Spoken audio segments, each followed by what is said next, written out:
দেখাতে নিয়ে এলাম। আসলে এগুলো হচ্ছে আমাদের পণ্য, আমাদের দেশের সম্পদ, আমাদের পণ্য।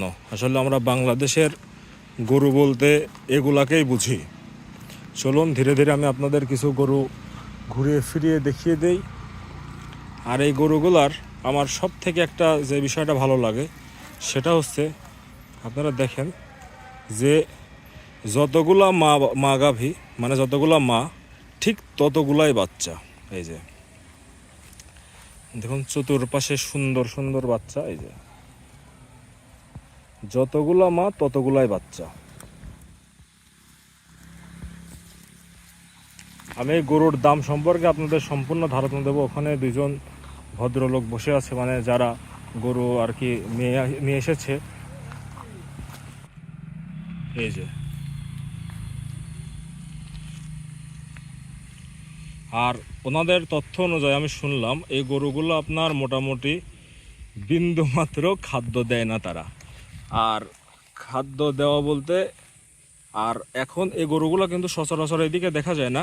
এই গরুগুলো আপনার ম্যাক্সিমাম থাকে হচ্ছে চর এলাকায়, কিন্তু বর্তমানে আমাদের এদিকে পানিতে চর আর কি ডুবে গেছে, এই জন্য এই গরুগুলো তারা লোকালয়ে রাখছে। চলুন আমি আপনাদের একটু মানে মেইন যেদের সারটা আছে, মানে যেই সার দিয়ে প্রজনন করে সেই সারটা দেখিয়ে দিই। এই যে সারটা দেখতে পাচ্ছেন, এটা সেটা, এটা দিয়ে বর্তমান তারা তাদের গাভীগুলোকে প্রজনন করায়। আর মোটামুটি এখানে চলুন একটু গরুর সংখ্যাটা গুনি, 2।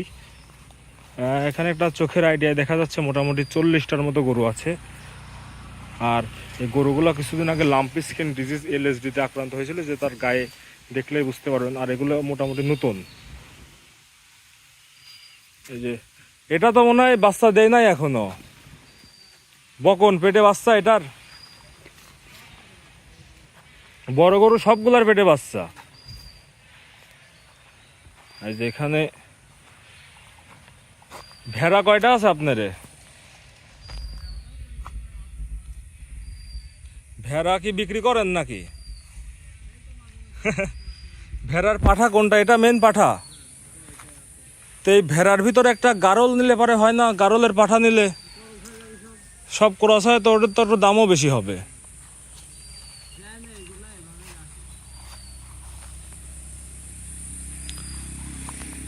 মোটামুটি আপনার এখানে এখন গাভী কয়টা আছে? 24টা রানিং গাভী। আর বকনা কয়টা আছে?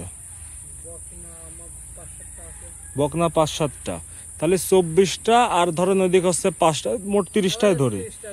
30টা গরু মানে আপনার বাচ্চা দিবা গরু 30টা আছে।